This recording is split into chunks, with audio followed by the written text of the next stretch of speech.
కర్నూలు జిల్లా ఉయ్యాలవాడలో పాణ్యం అసెంబ్లీ నియోజకవర్గం కూటమి అభ్యర్థి గౌరు చరితారెడ్డి ఎన్నికల ప్రచారం నిర్వహించారు. ఇంటింటికి తిరుగుతూ కూటమి మేనిఫెస్టోను ప్రజలకు వివరించారు. ప్రజల సమస్యల్ని తెలుసుకున్నారు. ఎస్సీల పాలిట ఆపద్ బాంధవుడని గొప్పలు చెప్పుకునే జగన్ రెడ్డి దళితులకు అన్యాయం చేశారంటూ మండిపడ్డారు. వైసీపీ ఎమ్మెల్యేలు ప్రాజెక్టుల ద్వారా వచ్చే కమిషన్లకు కక్కుర్తి పడుతున్నారని, అంతే తప్ప గ్రామాలకు అభివృద్ధి చేయలేదని విమర్శించారు. ఈ ఎన్నికల్లో మరోసారి చంద్రబాబును ముఖ్యమంత్రిగా గెలిపించుకుందామని, అన్ని వర్గాలకు కులాలకు అతీతంగా రాష్ట్రాన్ని అభివృద్ధి చేసుకుందామని గౌరు చరితారెడ్డి పిలుపునిచ్చారు.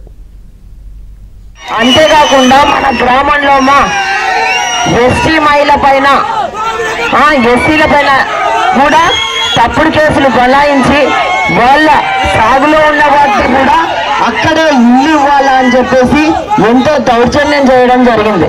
చూడమ్మా, మేము ఇల్లు ఇవ్వద్దనను, పేదలకు ఇల్లు ఇవ్వాల్సిందే. కానీ ఎక్కడైతే ప్రభుత్వ భూమి ఉందో, లేకపోతే కొనైనా కానీ ప్రభుత్వము పేదలకు ఇళ్ల స్థలాలు ఇవ్వాల. అలాంటిది కాకుండా పేదలు ఎప్పటి నుంచో సాగు చేసుకొని అనుభవంలో ఉన్న వాటిపైన అక్కడనే కక్షతో, అంటే వాళ్ళు టీడీపీ మద్దతుదారులు అన్న ఒకే ఒక కక్షతోనే అక్కడనే స్థలాలు ఇళ్ల పట్టాలు ఇవ్వాలని ఎంతో ఇబ్బందులకు గురి చేయడం జరిగింది.